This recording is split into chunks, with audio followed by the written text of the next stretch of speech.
Hi guys, it's me, Miss Mary, coming in for a landing. I'm kind of standing. I've got you guys propped up in the window so I can get that good light because I really need you to see me today and I really need you to hear me. This is Miss Mary, and guess what? We're just doing life. We're doing life, right? And if we're doing life, that means life consists of a lot of things, right? I was thinking really hard and long about this segment and what I want to say to you guys and who I want to talk to, my audience. This is one of those segments where I'm going to say to you, eat the meat, throw out the bones. If it don't apply to you, don't come at me. You don't have to leave any unpleasant remarks, which I'm so blessed. I don't get unpleasant remarks on my things. You guys have been very kind to me. And first of all, let me just back up a little bit and say thank you to all my subbies, to everybody who comes over here and listen to little old me, who comes and just hear what I have to say. I appreciate you. Thank you for encouraging me to keep my voice out there.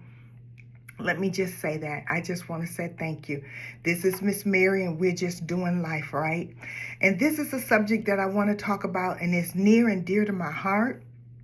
And this is one of those things, like I just said earlier, eat the meat, throw out the bones. If it don't apply, maybe you can apply it to some other area in your life. But this is on my heart, and I have to get it out. I have to say something. Now, let me just say, remember Miss Mary told you that she had investment property. Remember Miss Mary told you that she was a Section 8 mom herself. When I got divorced with 4 children, I was on Section 8. Remember Miss Mary said she's been managing, and I have real estate. I have investment property. We've had it for over 17 years. So when Miss Mary talks and Miss Mary give you advice, it's not something Miss Mary read in the book. It's what Miss Mary experienced firsthand, okay? Not to say that I haven't read things, not to say I haven't watched some videos about certain things to educate myself and to learn more in the field in which I'm comfortable talking in. But I want you to know, when Miss Mary says something, it comes from hands-on experience. Miss Mary has had hands-on experience with these things. Now, the first thing I want to say to you is, since my husband and I have had real estate property, we've rented to working class people, we rented to Section 8 people. So I want you to know that before I say this, okay? So I have a property that's up now, and we're looking to put a tenant in. The other properties I had the tenants for 16 years. 2 of my properties never turned over. From day one when I got it, the same person was in there, and the other person was in there, and they just both left. One person purchased a house. She bought a house. And the other person's daughter had a baby, and the family got big, and she needed more space. And I think our season was up too, from being together. But anyway, I want to come on here and talk to you guys about Section 8. And the reason why I want to give you, these are just nuggets that I want to give to you. I want to put this out here because I don't want you to say, nobody told me. I didn't know. Nobody told me if I had to knew this, if I had to knew that. Now, if you want to learn where to go look for Section 8 properties, there's videos about that.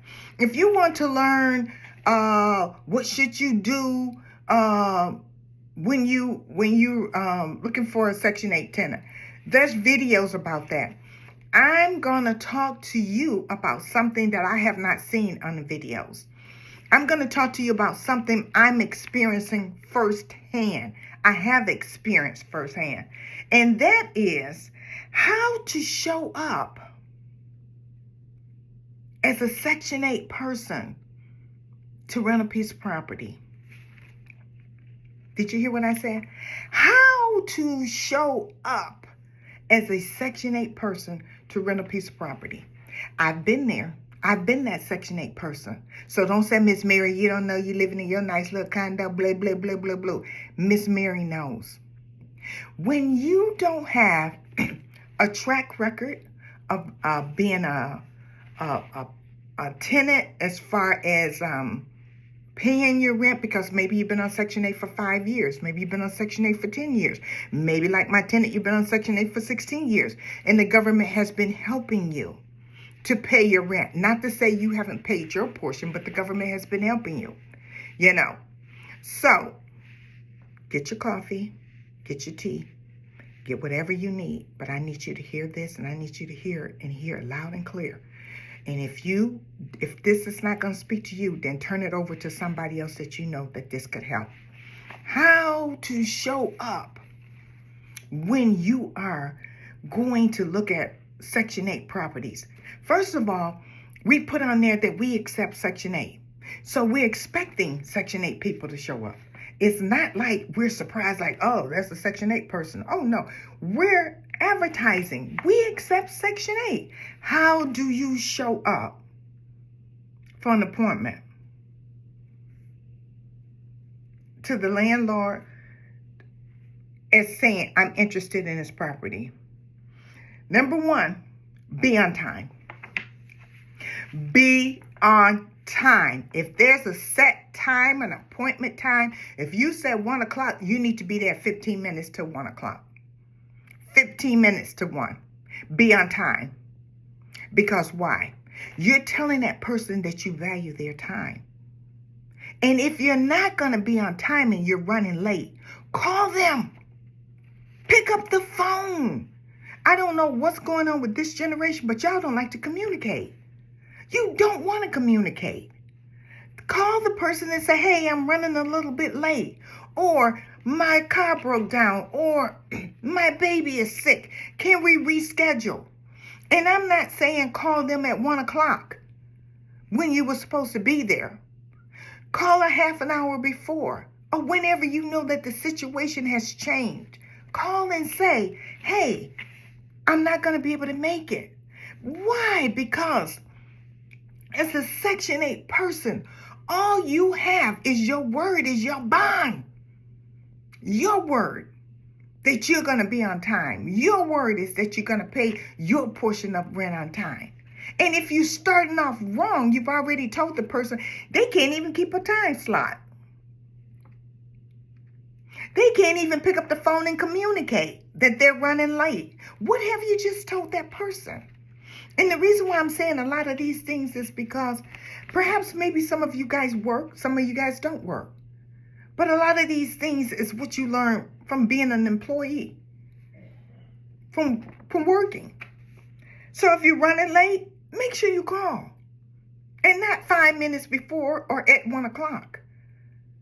Show some grace. Show some, hey, this is the kind of person I am. If I say I'm going to be there, I'm going to be there. If I'm not going to be there and something happens, I'm going to call you. I'm going to communicate with you. Communicate with the person, because what are you saying to that person? They don't know you from Adam, right? So now you've established that, hey, they value time. You just said that by calling ahead of time. Or you just communicated to me that you don't value time when you show up 15 minutes late. And just walk in there. No excuses. Not saying, hey, I'm sorry I ran late. Just, hey, I come see the place. Don't do it. Don't do it. Because you don't have a 700 credit score to impress anybody. You don't have a 6-figure job to impress anybody. All you have is you. All you have to present to this person is yourself. And the fact that the government is backing you up. That's all you have. And what are you showing the person? Okay? So, and when you're talking to the landlord, talk to him as if like we're partnering together. Talk to him like, oh, I see the weeds are a little bit overgrown. Well, I tell you what, if you cut that back, I'll try to make sure I take care of it and keep that nice and clean. Little things, little nuggets you can drop along the way to let this landlord know, I plan to take care of your property. Like one of my properties, it's fenced in, but there's a wire gate, and I took the gate down because it doesn't serve me. We don't need the gate. The gate is in the garage. The person said, where's the gate? It doesn't have a gate? I said, oh yeah, it has a gate. I just took it down because I don't need the gate. You don't need the gate to back in and out to get into the garage. But the gate is in the garage. And if you want to put the gate on, and everything is there, they don't have to buy anything, then you can put the gate on. That's another one of those things that you could say, oh, Miss Mary, do you mind? If the gate is in the garage and there's nothing wrong and I don't have to get any parts or anything and all the parts are there, do you mind if I put the gate on? No, what? Can you put that gate on? Show that we're partnering together. I'm working with you, not against you. I want to come in and I want to do my part. Okay? So if you see the overgrown weeds, volunteer. Say, hey, if you cut it back and take care of it, the initial part, I think I can. I have a 15-year-old son. I have a 10-year-old daughter. I have a 12-year-old son. He can give him something to do in the yard. You already cutting the grass, you know? So show that you can partner with them. If you see something like that's like, maybe the garage, maybe the driveway needs to be hosed down or something. I'm just saying for an example. Hey, you know what? I'll take the hose and I'll make them kids clean this driveway up for you, Miss Mary. Not that you have to, but show that I'm trying to partner with you. I'm going to respect your property and I'm going to respect you. This is a part of it. Why? Because you don't have anything else to bring to the table. Yeah, you got a voucher. And how many other people got vouchers? You ain't the only one with a voucher. There's other people with vouchers that's going to come and look at that place. You know what I mean? They're not checking your credit scores. We're not checking because you got a 6-figure income.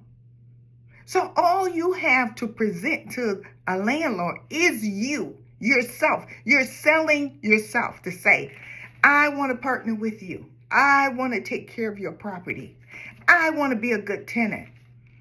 I would like to rent this place. And the reason why I'm telling you this is because I did it myself. And this was over 37 years. When I had it, I couldn't find nobody that would rent it to me. And I found this guy, him and his wife had got a divorce and she sold the house back to him. And I told him, I said, I'll take care of it.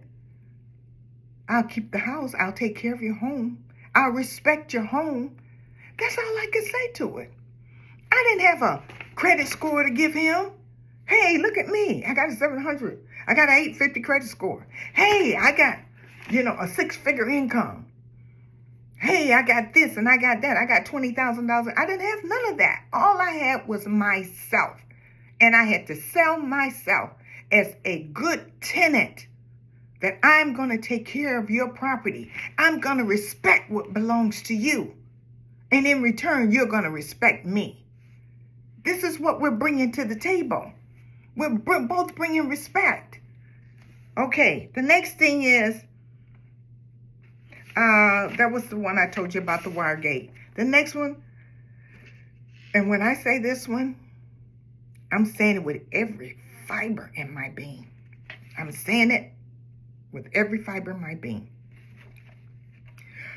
Please, can you hear the passion in Miss Mary's voice? Because she means it. I want to help you guys. I really want to help you guys, because if you don't get property with mom and pop, who are you going to rent from? These organizations are buying up houses all over the land. Companies and corporations. I know, because they're calling me. They're buying. So pretty soon it won't be no mom and pop for you to rent to. It won't be nobody that you can go. Everything is going to be filtered through an organization, a company that's going to check your credit scores, that's going to check your income. Because even for people who are on Section 8, now they telling me that they still saying we need 3 times the rent. How a person on Section 8 going to have 3 times the rent? They don't have that. But if you run the mom and pops out of business, you won't even have the choice. Right now you have a choice to partner with me and every other mom pop, every other small landlord that has 10, 15, 20 doors. We want you. It's not like we don't want you. We want the government money, but we want our property taken care of as well. And we want to partner with you. You know, like my young lady that I had before, I turned in all the paperwork so that she could buy that house on the Section 8 program. We're not here to hurt you. You know what I mean? So don't tear the place up, and I'll get my rent money, and we'll work together. What's wrong with that? Let's work together. Okay, the other one is, and I'm going to say this with everything. Don't come in, you don't know me from Adam, talking about your landlord. Don't do it. Don't do it. I'm not saying that he wasn't bad or that she wasn't bad. I'm not saying that she didn't fix anything. I had a young lady call me and she had 7 children. I don't care. I got 5, so she got 2 more than me. You know, Miss Mary, I don't care nothing about babies. We love babies. But she talked about, oh, the last 3 landlords I've had has been terrible. They haven't fixed anything and they haven't done anything. And she said, and when the toilet or the drain was all bagged up, they wouldn't come and fix it. Now, let me just say this to you. And this is my landlord's hat that I'm talking from. You know, when she said that, you know what I heard? Them babies. And put something down in them drains. Maybe it's a toy.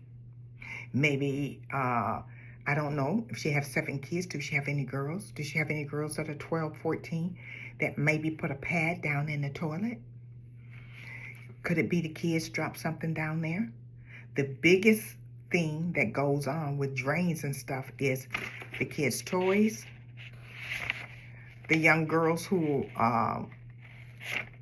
got their little visitor that time of the month, putting pads and stuff, flushing things down the toilet that doesn't go down the toilet. And the other big offender is grease. Frying chicken, frying fish, frying French fries or whatever you're frying. And you're pouring the grease down the drain. I'm not saying you. I'm not saying her. I'm saying that's what I heard when she said they won't even come back and fix the drain. How many times had they been there to fix the drain? I don't know. I'm just saying to you. When she said that to me, Miss Mary Little Landlord hat says, what's going on with the drain? I mean, I'm not there to know. And I'm not going to say that it could be a problem with the drain. It could be. But all I heard was they won't even come and fix the drain. And I didn't go into, have they fixed the drain before? She said, I will say this. She did say, I keep telling this drain keeps backing up. So that tells me it's a continuous problem on somebody's end. I don't know who's in. It wasn't my house, not my pig, not my farm. But I'm telling you, as a landlord, I hear something else. Because one thing I know is 2 sides to every story. I've had a tenant where I had to keep going in and fixing the drain till it got to the point that I said this. If I send a plumber out there and he tells me it was some little visitors from that time of the month, then I'm not going to pay for it. It's going to be on you. Because I was having that problem. I've had it where the plumber has went in, and fished out toys. Because a lot of times people will take the little drain cover up off the drain, and then anything can fall down in the drain. I'm just speaking from my experience, nobody else's. Eat the meat, throw out the bones. Okay? So, she talks so bad about the landlords, the last 3 landlords that she had. She didn't say 1, she didn't say 2, she said 3. And how bad they were. And I'm not saying that they weren't bad, but like I said, there's 2 sides to every story. And as they say, and then there's the truth in between all of that.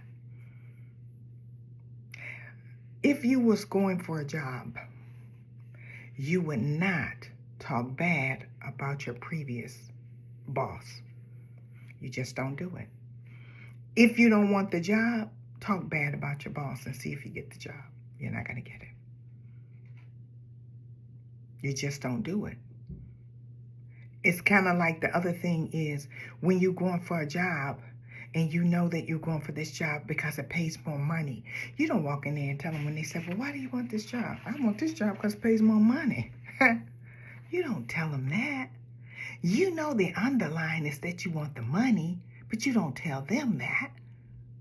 And they know that you want more money. If they see that I'm making $80,000 and this one's going to pay me $40,000 more, I ain't got to tell them I want it for the money.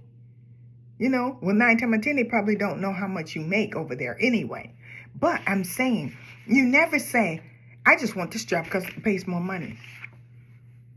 No, they're not going to give you the job because they're going to look at it and think that your motives are wrong. When I feel like your motives are right, if you want a job for more money, ain't nothing wrong with that. But you don't tell them that. No more than you talk bad about the old landlord. You don't go in there looking for a job and tell them, oh, I can't stand my boss. I need another job because I can't stand it. And I've been under that where I had horrible bosses. I had a horrible one. And I looked and I put in for another job and they asked me, Mary, why do you want to move? Why do you want this job? I said, oh, I just need a change. Just looking for a change and something else to do. Always interested in learning. I didn't tell them I can't stand my boss. And that was true. But I didn't tell her that. I just said, oh, I'm just looking for something different. I've been doing that for over 5 years. Just want to expand myself. Learn something new. Do something different. You got to learn. If you're going to be out here in this grand old world, you're going to have to learn how to communicate with people in the right way and what to say and what not to say. And last but not least, I hope you got your coffee. I hope you got your tea. I hope you got everything that you need to be comfortable right now. Because Miss Mary's coming in for a landing. And here she comes.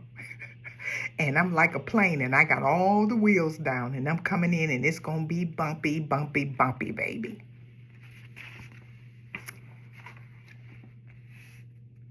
How you show up dressed is going to tell people a lot. Now, let's be clear and very, very clear. I didn't say you had to put no suit on. I didn't even say you had to put a dress on. You could wear a t-shirt with a pair of jeans. You can wear a t-shirt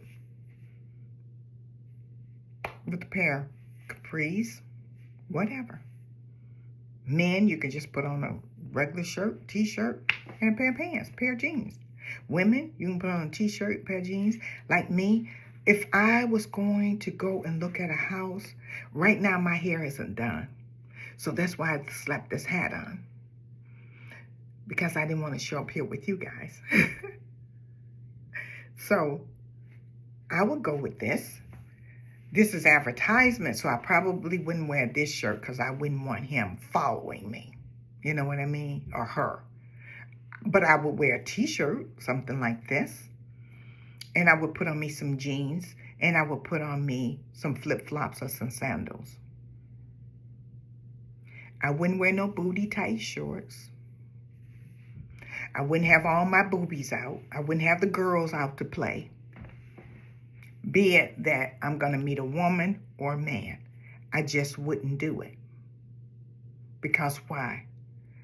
This is all I have to present to you, that I'm the best tenant for your house. Number one, I'm looking at how you dress. I'm going to say this, and I'm at 25 minutes because Miss Mary going strong. One young lady that came, she was so, a lot of times you can look so bad that your person can tell that the 9 times out of 10 they're not gonna, that's how they keep their house. You can really almost tell. It's like, I'm not gonna say that, but I wanted to say that. If you show up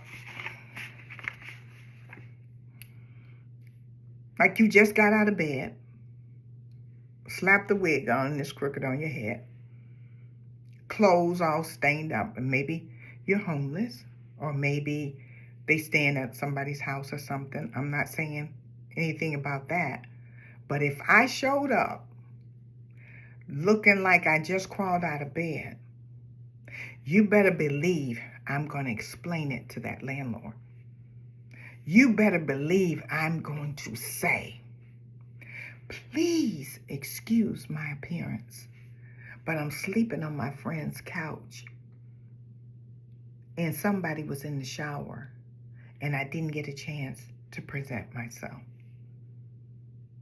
Please excuse my appearance, but I'm really interested in your house. Because that is going to tell me, are you going to take care of it?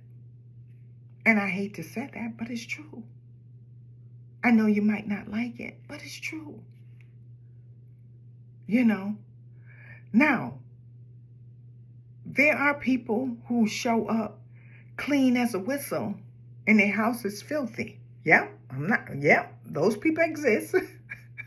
There are people who show up and they've shown them on TV and on YouTube and stuff, like hoarders and stuff. This one woman, I wouldn't have never believed. You could have never made me believe in a million years that she was a hoarder. And that she had feces and dog and cat feces all in her shower. You could have never made me believe that because of the way, her appearance, of the way that she looked. She had on a nice blouse and a nice little pants and stuff like that. Now, did she smell? I don't know. I was watching it on YouTube. Now, yeah, there are people who do present very well. That does not guarantee that they're going to keep your house. But what I'm trying to say to you is, you got one time to make a good impression. You're trying to let me know that you're the best fit for my home. And how are you going to show up? That's all I'm just going to leave it at that. How are you going to show up to let me know that you're the best fit for my house? Another thing is, don't show up with 20 people. And maybe I'm exaggerating there, but you don't need to bring your cousin, your girlfriend, your niece, your nephew, and 3 other people, 2 carloads of people. Whenever I'm making moves or I'm doing something, I don't like nobody with me other than my husband. The lesser the people, the better. You don't need to show up with 10 people. You know, if you had to catch a ride, say, hey, guys, I'm going to go in here and look. And just hold off and let me go in here and check things out. And then, after I clear things with the landlord, so do you mind if my friends take a look? Do you mind if my cousin take a look? Fine. But I would never show up with 6, 7 people to look at a home. When you're making moves, you got to make moves by yourself. You got to do it by yourself. And if you have to catch a ride and you have to come with other people, say, hey, stay in the car. I'll be right back out. A lot of times when I've had to go places, and I told you I'm a mother of 5, I tell my kids, hey, stay here. Mommy be right back. Because I got to go talk. I got to sell myself. I got to convince this person that, yeah, I can do this. Yeah, I could buy that. And I don't need any distractions. And that's what that is. When you bringing along a posse, it's a distraction from what you're trying to get. So, this is Miss Mary. It all comes from one place, and that's the place of love. It all comes from one place, and that's the place of love. Because I'm trying to help you. I'm like what my aunt and mom and them said, if I can't help you, I won't hurt you. And this is Miss Mary coming in for a landing. So I hope you enjoy the video. If it's not for you, pass it on to somebody else that it can help. You could take these nuggets and you can apply them to jobs. You can apply them to anything that you're trying to do. If you're out there and you're trying to steal a deal on trying to lease a piece of property, rent with option to buy, just go by yourself and present yourself well. You can take what I said and apply it to a lot of things in life, not just Section 8, but a lot of things. So this is Miss Mary coming in for a landing, and now guess what? All the wheels are down, and Miss Mary landed, and it's rocky. See you guys. Bye.